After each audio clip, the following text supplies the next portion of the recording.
All right. Today is Monday, August 2nd, and this is a recap for the stock market activities today. Folks, we have this thing called debt ceiling, and the debt ceiling is coming back into the equation. And no, the debt ceiling doesn't refer to a roof made out of debt, because that would be your house. The debt ceiling is coming back after an absence of over 2 years. When we decided that, you know what, we're printing money out of thin air, we're drowned in debt, so who cares? Who cares about racking up more and more debt? All of a sudden now, the debt ceiling comes back and the whole system gets caught with its pants down. Why? Because there is a lot of liquidity in the system. And therefore, your beloved politicians are talking about raising the debt ceiling. Of course, the deadline was over the weekend, and they did not meet in any agreement, and therefore the debt ceiling is back. And by the way, your beloved politicians are going to be out for about 6 weeks. They're going to have their vacays too. You know, while the country is in quote-unquote crisis. So now that the debt ceiling is back, and the whole system is caught with its pants down, what happens next, you might ask? Well, before we get there, let's talk about how we got here to begin with. Remember last year we had this virus called COVID-19, the biggest pandemic in about a century. And of course, the federal government figured out that the best cure for virus, pandemics, infections is cash. You print cash out of thin air and you use it to fight back against anything. Cash is your best friend. It's the cure of everything, according to the government. And therefore, when we had a pandemic, a health crisis, the response was, let's fight the virus with more cash. And they passed the stimmies in the Hope and Faith Act, or whatever the hell it's called. They passed it, and trillions and trillions and trillions of dollars started to flood the economy. Somehow the virus is still here, though. But pay no attention to these minor details. Pay attention to the big picture, you know, the big one. Now, let's review the players in this stimmy operation. Congress gives the order. We passed the resolution. To make it rain, baby. The order goes to the Fed, the Federal Reserve. The Fed creates the money. How does it create the money, you might ask? This is how. We did. Where does it come from? Do you just print it?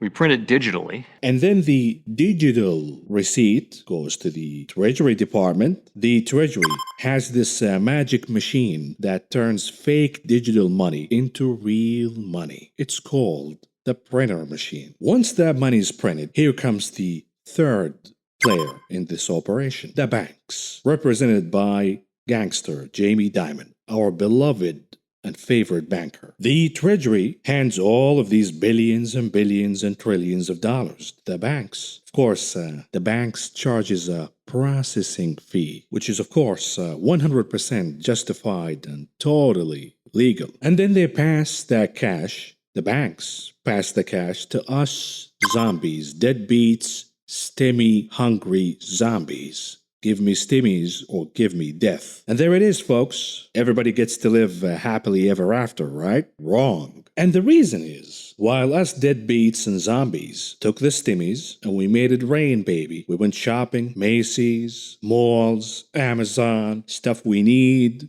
but most importantly, stuff we don't need. We went to Vegas. We made it rain over there. We partied all night long. We got drunk. We gambled. We lost a little money. And then we went to restaurants. And after all of that, we still have plenty of stimmy left in our pockets. What are we going to do with that money? We deposit the money back in our bank accounts. Or we use the money to pay down credit card debts. In essence, turns out a lot of that stimmy money moved to savings accounts or paying down debts, meaning that the money went back from us, zombies, the zombie population, all the way back to banks. Sounds like a nice money laundering operation, isn't it? And now the banks have a new problem. Too much cash. Not only from us, our stimmies, leftovers, but also corporate clients, corporations have a lot of cash and they're depositing the cash in their bank accounts. Therefore, the banks once again have a major problem. It is called too much money. course, that doesn't sound like a problem to you and I. Would love to have that problem. But for the banks, it is a problem because you see, when you deposit money in your bank account, it is accounted for as a liability for the bank. Because banks make their money from making loans. But the cash that you and I deposit, it is counted for as a liability for the bank. Furthermore, too much cash is a problem for banks because holding too much cash will also increase their liability to meet regulations. In this case, we're talking about SLR. No, not the car. I know it is a car, but we are talking about the supplementary leverage ratio. This is part of the reforms, quote unquote reforms, that the government enacted after the financial crisis of 2007, 2008, 2009, 2010, and it goes on. And on and on. At least the Fed's cocaine operation, the easing, keeps going on and on and on. What is the problem with SLR? The problem is, if banks have too much cash in their balance sheets, they're going to have to increase the requirements, the minimum requirements of reserves to meet regulations. If you have more cash, you're obligated to have more reserves. And those reserves, by the way, are called ghost money. Ghost money, meaning you can't even use it. It doesn't do anything to you at all. It just sits there to meet the regulatory requirements. That's all there is. It's a waste of space for banks. And therefore, once again, the problem of too much cash. What do we do with all of this cash? Or did you say lend it? Is that what you said? Lend it? Okay, here's the problem. Remember a few weeks ago we got earnings from Bank of America and the stock traded down big after earnings. In the earnings report, something very important caught my attention. Here it is. Bank of America struggles with tepid loan income as consumers shun debt. Remember, the zombie population, us, we use the stimmies for entertainment, to buy stuff, to pay our credit cards, and we deposited the leftovers in our bank accounts. So we don't need any more cash. We get a problem. Too much cash. We don't want more loans. No thank you. When you look at the commercial side says we got bailout money, the Fed is buying our bonds, and the maniac retail investors pushed the value of our stocks to the stratosphere. No thank you. We're flushed with cash. We don't need any more loans. Okay, so what do you do now if you're the bank with this dilemma? The too much cash dilemma. Well, here comes the Fed to the rescue. The Fed spots the problem and says, you know what? We're going to increase our interest rates in the reverse repo operation. And that will incentivize all of these banks to park their cash, all of that excess cash, right back at the Fed to capture the higher interest rates. Before we start, what is reverse repo, by the way? It is reverse repo. Repo, say a hedge fund says, you know what, Fed, here's my treasuries. You can hold on to them for a while, but I need some cash. You got to spot me over here. I give you my bonds, you give me cash. And then I return the cash to you with an interest rate. It is called the repo rate. And then you give me my bonds back. That's the bond market. That's the repo market. Reverse repo is exactly the reverse of what I just described because it is called reverse repo. Just in case you haven't figured it out yet. The bank has a problem, too much cash. It decides to park the cash in the Fed in exchange of bonds. And then the Fed pays the bank an interest rate. It is called reverse repo rate. And by now, you might have heard the stories. The reverse repo market is blowing up once again, and the volume reached over $1 trillion. So what happened? The record volume came after the Fed last month made a technical adjustment the interest rates it manages, raising the rate that paid banks on excess reserves, AOER, held at the Fed to 0.15% from 0.10%, and lifting the rate paid on reserve repos to 0.05% from 0. And of course, this is a no-brainer for banks. They're going to use the reverse repo facility. To take advantage, they have too much cash, and this is the solution for now. But there is another problem here, because remember the problem of too much cash? for banks? Well, even after $1 trillion in the reverse repo market, they still have the same problem. Too much cash. And it keeps on coming. More cash deposited in banks. And here's the problem. Remember the debt ceiling? Well, now we have one, and we are way above it. And here's the headline. Treasury to deploy quote-unquote extraordinary measures after Congress misses debt ceiling deadline. Congress missed the Saturday deadline to raise or suspend the debt ceiling. The debt ceiling, which is currently around $22 trillion, is the legal limit on the total amount of debt that the federal government can borrow on behalf of the Republic. According to the Committee for Responsible Federal Budget, CRFB, it applies to both the $16.2 trillion held by the public and the $5.9 trillion owed by the government. If the debt ceiling is not raised or suspended, the U.S. government can no longer issue debt and will soon run out of cash on hand. But remember, Neil Kashkari said, we have an infinite supply. Don't worry about it. We get an infinite supply of cocaine at the Federal Reserve. In 2019, former President Donald Trump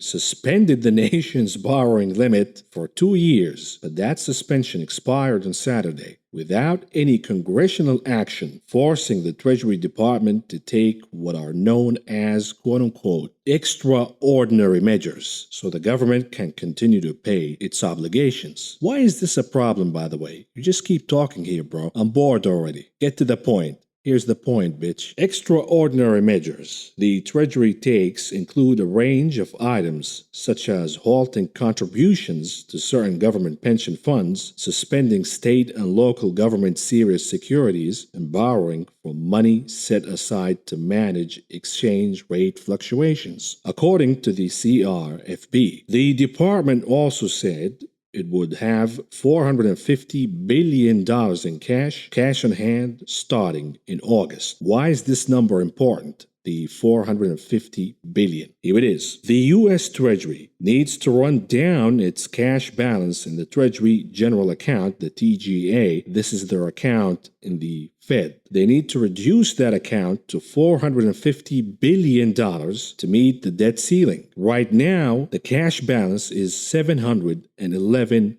billion. At the time of the writing of this article, it was $711 billion. But the Treasury Department says, rest assured, we're going to meet the $450 billion target by the beginning of August. Here's the catch. And the most important one, a TGA reduction increases reserves in the banking system, which have now flowed into the RRP market, the reverse repo market. When the Treasury reduces the cash balance in their TGA, it increases the cash balance in the banking system, meaning that the banks are now having the same problem. Too much cash. And therefore, we saw the blow up in the reverse repo market reaching over $1 trillion in volume because there is a lot of cash and the Fed believes that they're going to act like a black hole to clean the solar system out of excess cash. It doesn't work this way. And perhaps this is the bigger problem and the point of this video. Everything looks hunky-dory right now in the reverse repo market, right? No problem. We don't have to worry about anything right now. Our politicians, they create drama and all of that, but at the end of the day, they're going to come to an agreement. They have to raise the debt ceiling or suspend it once again. And you have the perfect excuse to suspend, not just raise, suspend the debt ceiling. And it is called Delta. But the main concern is for the Fed, that is. You can say that the Fed ushered the tsunami of liquidity, excess tsunami, but inflation will be transitory because the Fed has the vacuum machine, the black hole machine, and it can suck out the excess liquidity from the system. The problem is, what if inflation is already born and it is out there doing its thing? That will push the market rates higher. And if that happens, boy, we are in big trouble. This is a great piece written in the Wall Street Journal today. How the Fed is hedging its inflation bet. Though few have noticed, the central bank is already slowing the growth of money supply. In monetary policy, as in all else, actions speak louder than words. The Fed has expanded its reverse repo borrowing to an unprecedented $1.26 trillion at the end of June from $272 billion in April, pulling almost $1 trillion of liquidity out of the financial system. Reverse repo borrowing has reduced bank reserves, even as the Fed has continued to buy treasuries and mortgage-backed securities, aka the cocaine operation. The Fed is perhaps attempting to create a replica of its past success in the previous crisis when they used the vacuum machine. And guess what? It worked. They printed money out of thin air, billions and billions and billions, and they sucked it out of the system, and ta-da, no inflation at all. You see inflationistas and the FUD bros, no inflation. They kept screaming and yelling, we're going to have inflation. Where is inflation? There is no inflation. Thank you to the vacuum machine. And now the Fed is attempting to use the vacuum machine once again to get rid of the excess liquidity in the system, hoping that they will avert the inflation crisis once again. The problem is, what if it's already too late now? When the Fed increased its securities holdings between 2008 and 2014 from $900 billion to $4.5 trillion, many economists predicted inflation only to be proved wrong. They were wrong because the Fed offset its securities acquisitions by borrowing $2.6 trillion from the banking system over the same period. As a result, the M2 money supply grew at a tame 7% a year. Reverse repo works. But here is the problem. Since March 2020, the Fed has responded to the pandemic shutdown by buying $4 trillion of securities, producing a 94% increase in its already inflated balance sheet. With interest rate on reserves competitive with short maturity treasuries, banks have held most of the resulting increase in interest-bearing reserves, effectively sterilizing the bulk of the impact of the Fed's securities purchasing. But the Fed injection of new money into the banking system from the Fed's security purchases exceeded the expansion of reserves. So the money supply grew 3 times as fast in 2020 as it did in 2008 during the financial crisis. The question is it too late to use the vacuum machine? Mr. Powell assures us that the inflation spike is temporary and interest rates won't rise until 2023. Yet the Fed has raised both the interest rate it pays on reverse repo borrowing and on reserves. If market interest rates start to rise, the Fed must raise the rate it pays on reserves and reverse repo borrowing, engage in huge open market securities sales, or raise reserve requirements to stop the money supply from exploding as banks use the overhang of excess reserves to increase lending. Pay attention here. The good news is that the Fed is already using its capacity to borrow in the reverse repo market to reduce money supply growth. But the excess reserves of the private banking system are still almost $4 trillion. Ta-da! The bad news is that if the inflation problem doesn't go away and market interest rates start to rise, the reserve overhang has the potential to cause money supply eruption. The use of any of the Fed's powers to stop the growth in the money supply and inflation will only send interest rates higher, meaning they enter a loop where the so-called tools keep backfiring, and this is the disaster scenario. And with that lovely bedtime story, folks, I'll say thank you for listening and good night.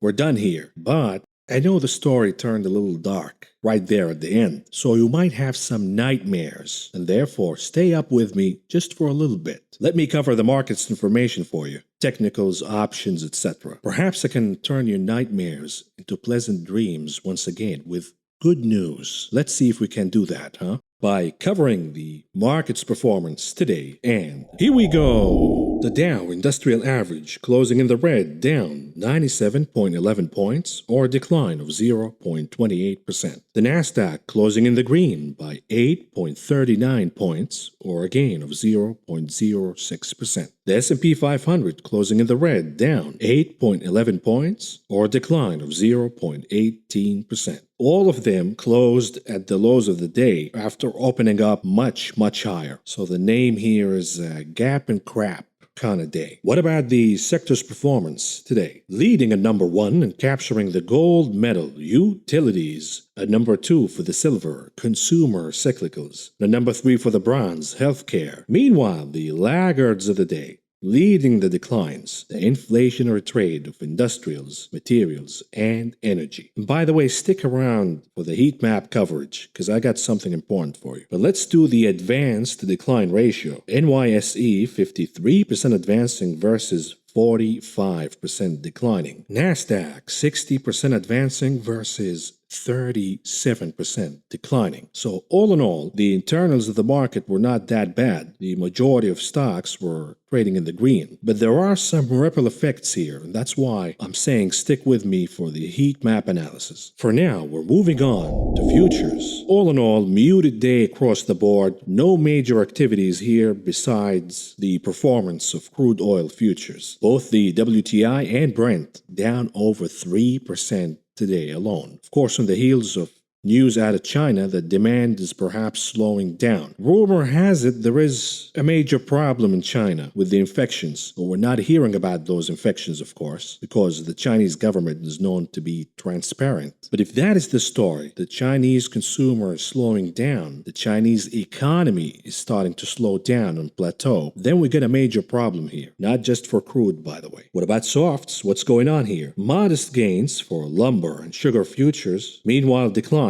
sizable ones, for OJ and coffee futures. These are becoming speculative. Lots of hedge funds getting involved in these too. Of course, speculating on the supply-demand outlook after the snowstorms, the frost that we have seen in Brazil as of late. What about cotton and cocoa closing at the flat line? Nothing major here. We have a similar story with metals. Closing on the flat line, there are outliers in copper and palladium. Copper down big, over 1%. And then we have palladium closing in the green by about 1%. But we're looking at gold here as a parameter. And gold is eyeing the US dollar. Move for move. Dollar goes up, gold goes down. Dollar goes down, gold goes up. And when the dollar is flat, gold is also flat. And of course, eyeing the next move from the US dollar. What about meats? Lean hogs futures scoring some gains today. On the other hand, live and feeder cattle futures closing on the flat line. What about grains? Muted activities across the board as the new session started. But again, all of these futures are eyeing the next move of the US dollar. The dollar is impacted by the performance of markets overseas, specifically in Asia. If there is more pessimism and more de-risking globally, but specifically from Asia, then the value of the US dollar should pop higher. And this is the tug of war that we're dealing with. The dynamics of the Fed printing $120 billion every month minimum, and between the demand for the safety of the US dollar and the global sentiment.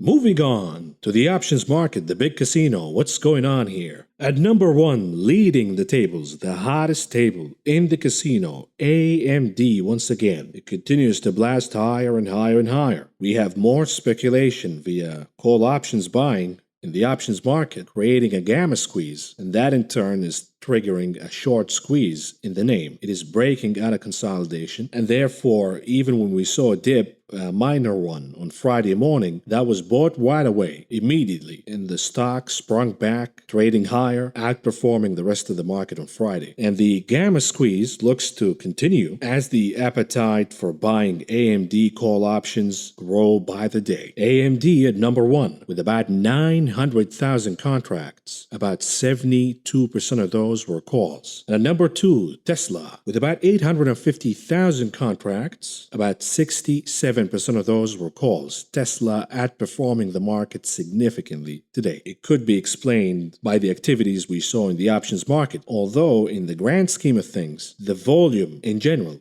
in the options market was way below average. And this has been a market that is supported via the gambling in the options market. So when that gambling stops, who's going to buy stocks? And we're seeing the market struggling to create any rally without the participation in the options market. And here it is, the number 3, Apple, with about 600,000 contracts traded hands today. About 67% of those were calls. Moving on to the unusual trades that took place in the options market today, starting with the ticker GLD for the ETF for gold miners. The bet is that the US dollar has topped, the Fed continues to print, and the likelihood is the US dollar will go down, favoring gold to go higher. And in this case, they bought the 187 calls, expiration date October 15th, with expectations that the GLD will rise higher by over 10% by then. They paid about 65 cents apiece to enter this trade. All in all, spending about $2.5 million. What about the trade for the ticker VXX? The VIX was trading significantly higher today. This is yet another worrisome signal in the market that there is something wrong here. And here we have options speculators betting on the VXX, which is a proxy for the VIX, to go even higher by buying the 38 calls, expiration date August 13th, with the expectations that the VXX will gain more than 22.5% by then. They paid about 60 cents apiece to enter this trade. All in all, spending about $1.3 million.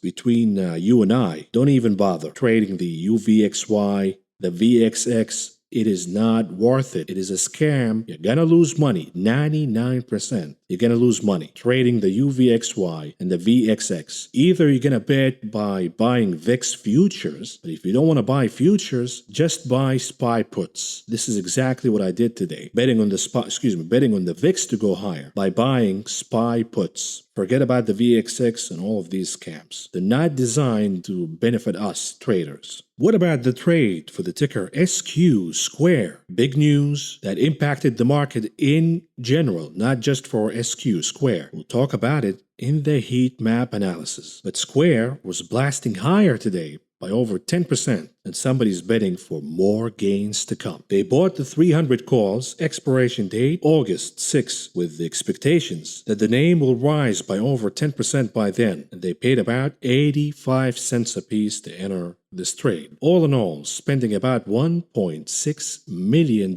What about the trade for the ticker AMC for you-know-who, the apes? Somebody's rolling the dice here because this trade expires in 4 days by the end of the week. But they're betting for AMC to pop higher by buying the 38 calls, expiration date this upcoming Friday, August 6, with expectations that AMC will rise by over 5.5% by then. They paid about $1.30 apiece to enter this trade. All in all, spending about $1 million. What about the trade for the ticker EFA? This is the ETF for high dividend paying companies in European, Australian, and Far East markets. They're making a bearish bet here by buying the 74 puts, expiration date October 15th, with expectations that the name will drop by over 7.5% by then. They paid about 80 cents apiece to enter this trade. All in all, spending about $650,000. Lastly, what about the trade for the ticker TSLA for, you guessed it, the souffle? Rallying higher today, and they're betting for more gains to come as we see this Gamma Squeeze Mini. Still small, but it could grow larger in size. At least this is what this fellow is betting on. By buying these 755 calls, expiration date this upcoming Friday, August 6, with the expectations that the name will rise higher by over 5.5%. And they were willing to pay about $2.60 apiece to enter this trade. All in all, for a total of $1.5 million.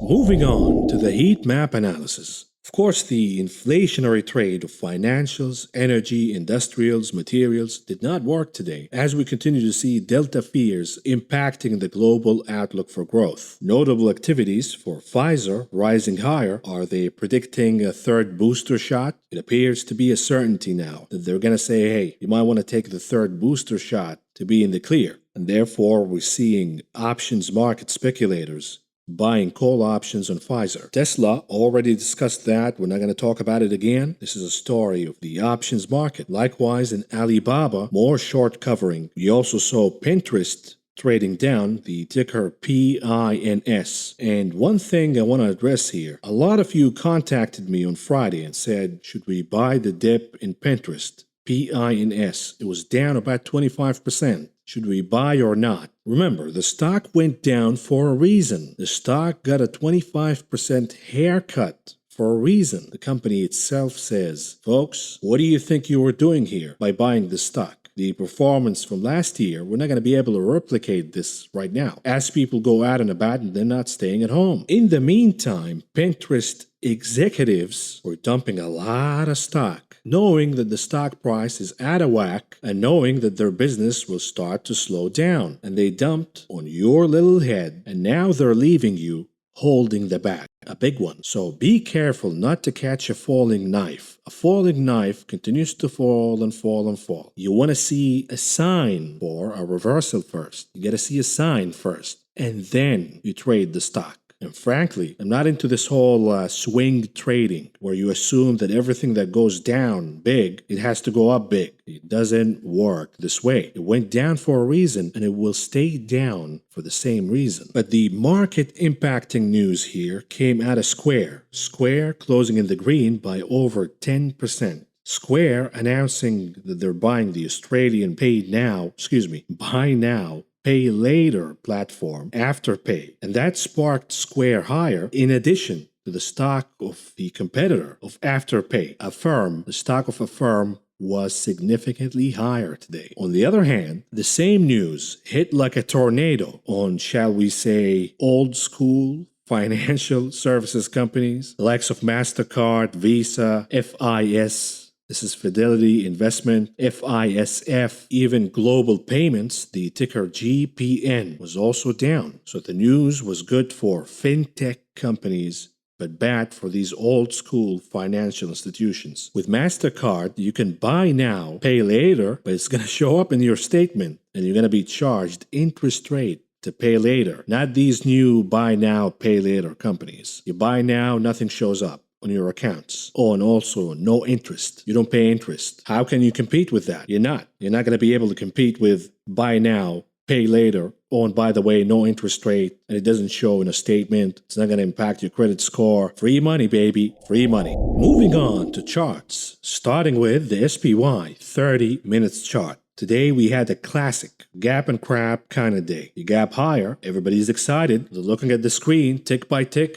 with a big jar of lotion, and then what do you know? Ta-da-da-da-da, and it goes down. And we close at the lows of the day. That's what constitutes a gap and crap kind of day. And in this case, we have a little more damage than usual. Number one, the violation of the support of 438. The SPY closing below 438, so the support was broken already. Number two, this is not the first time where the SPY fails to trade higher. So the gap and crap is not the only warning signal. We have the double top. All of these are indicators that the SPY doesn't have what it takes to move higher. It goes higher, it struggles, it runs out of fuel, and it goes down again, meaning that the center of gravity is to the downside. Moving on to the daily chart of the continuous contract for the SPY. Once again, we have negative divergence in the RSI, and we have a negative crossing in the MACD indicator. These are all signals the SPY, the market, is losing momentum. It is running out of fuel, even though the candlestick pattern for now, the formation, is called a bull flag formation. But the terminology doesn't matter if you don't understand the psychological meaning behind the formation and the pattern. A bull flag consolidates in search of new energy to push it higher. It consolidates asking for new blood to buy. But if it keeps consolidating in range for a long period of time, it starts to lose momentum, meaning that there are no buyers at that level, and we see a flush down scenario. So once again, a lot of people made a big deal about me calling a reverse hammer when it is a shooting star. The terminology means nothing if you don't understand the psychological meaning and the psychological behavior behind any pattern. What about the cues? 30 minutes chart. also gapping and crapping and failing to close above 365.5. It managed to close a gap, but it did not manage to close and make a higher high.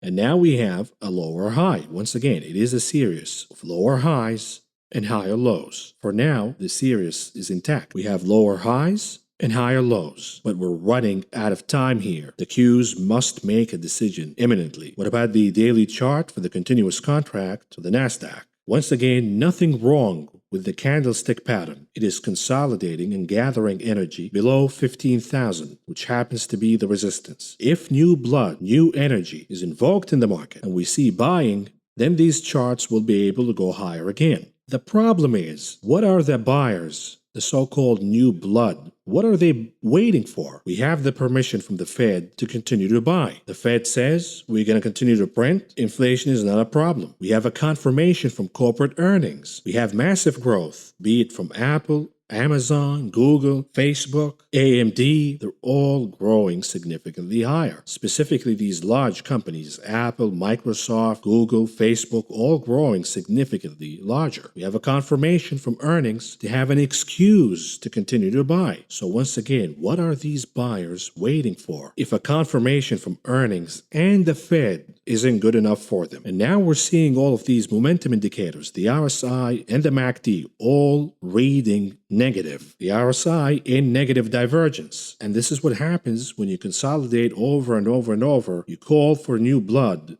And new blood doesn't show up. You go down. So once again, I leave the question for you. The technicals mean what they mean, but if you don't understand the psychology behind the technicals, you'll be lost. In this case, the question is, the technicals look fine from a candlestick pattern for the Nasdaq on a daily chart basis, but can you fill in the psychology? Who's going to do the buying and why? What more evidence are they looking for? Because the longer we wait, the higher the risk for a flush down. What about the IWM 30 minutes chart? Gapping higher, participating in the gap and crap show. The problem is gap and craps are not good. You pop above the resistance, 223, and you fail by the end of the day, closing at the lows of the day and even below the closing of the prior day, which happens to be Friday of last week. Massive negativity here. Big signs for weakness. We're eyeing the support of 218. Let's see if this one holds. Moving on to the Dixie, the US dollar.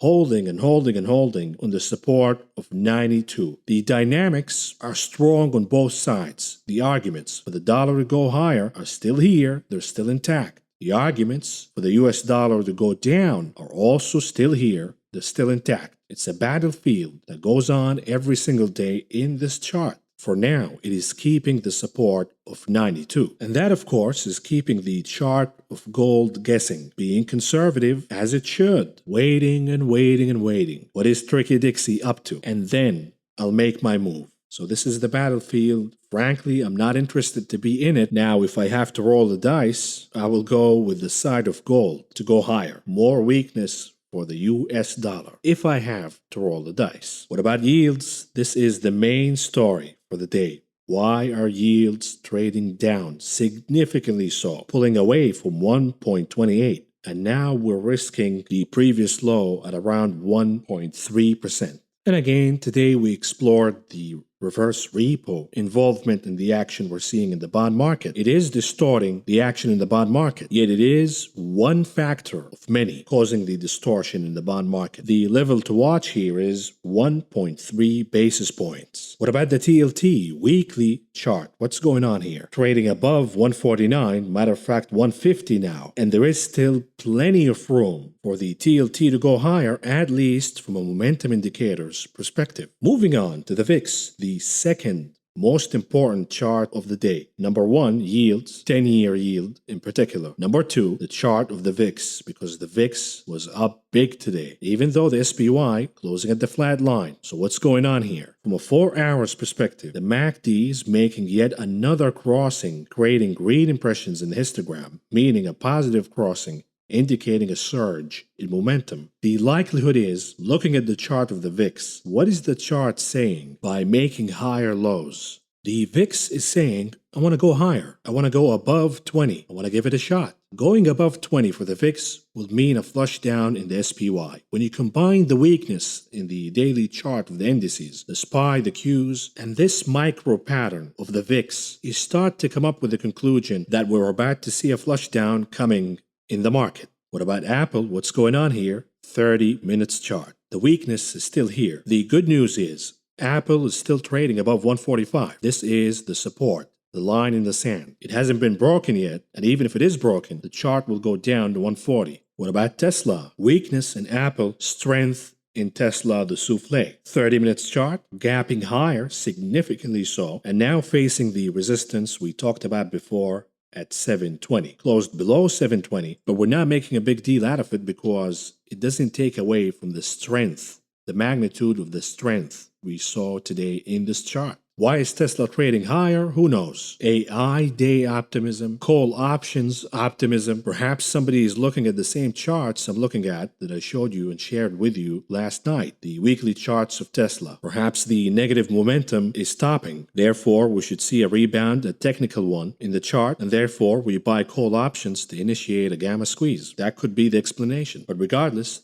the chart is looking a lot better than any of the big cap technology stocks. It has broken above the consolidation range and now it is trading at the resistance of 720. What about tulips? BTC, what's going on here? Reaching the resistance of 42,000 and pulling back for now. Is it over? Is the pump over? Not really. But think of who's been pushing this chart higher. The rebound. Who's been behind the rebound, the bounce higher? Of course, we know the rescue operation. Dorsey, Musk, Mama Kathy coming together to pump, and prevent BTC from going below 30,000. But who bought tulips? Shorties, the shorts, started to cover, fearing another Elon pump, another Elon squeeze. They started to cover, and then technical traders joined them, including myself, by the way. And they bought the chart. I bought ETH. Somebody else bought BTC. But we bought tulips anyways. Technical traders and shorts eyeing 42 as the profit-taking target because they're looking at the same charts you and I are looking at right now. Where are the genuine buyers? Where are the laser beam buyers? These are the ones who are going to sustain the rebound and the pump higher in the crypto market. You cannot just rely on shorties and technical traders to sustain the pump because the shorties and technical traders have an exit plan. They trade for a certain number and they get out. What about AMC? What's going on here? Not looking good. Not looking good here. This is a 1 hour chart. The good news was we had a double bottom formation at 32 after closing the gap, which I told you in this show, this will be the support. And from that point, the chart made higher lows. And I said, so long as the higher lows are intact, there is still hope to push this chart higher all the way to 45, even 50. But if you start to break that pattern of higher lows, then we get a problem. Well, today we've broken this pattern of higher lows, signaling a lot of weakness. As we head into earnings next week, a lot of the hodlers, the diamond handers, they're going to show a lot of weakness. We know that the movie theater business is struggling.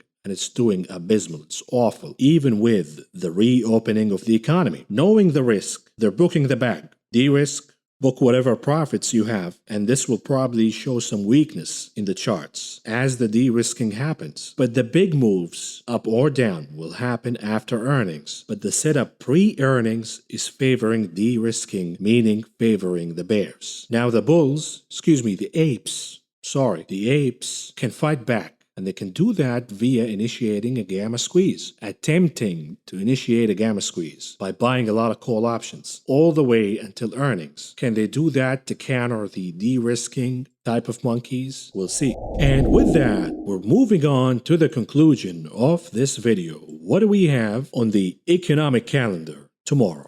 We have factory orders, but besides that, we have motor vehicle sales. Not an important day, not a significantly important day from a macro perspective. So let's see what we have from an earnings perspective. We have Eli Lilly, Amgen, Activision Blizzard, Clorox, and Marriott. I'm eyeing Activision Blizzard because of the recent scandals. How are they going to address the controversy? And that should move the stock up or down because it went down significantly. So if they don't F up, if they do the job and show up sober to the conference call, that will be good enough for the stock to initiate a short squeeze. Anyhow, folks, I have another video coming out for you, the headlines of the day, and it will be about the evictions moratorium expiration, the eviction tsunami that we're about to see. I tried to upload the video last night. It did not go through because YouTube says there was use of inappropriate language in the video. Maybe telling the truth, I don't know. Yet I am searching for that inappropriate word so I can delete it from the video and re-upload it again on YouTube. And if I do that successfully, you will get another video tonight, the headlines of the day. If not, you'll get it later. Anyhow, that's all I got for you for now, but I will talk to you again very soon. Thank you for watching. If you found the information presented in this video helpful, please subscribe, press the like button, the notification button, and follow me on social media.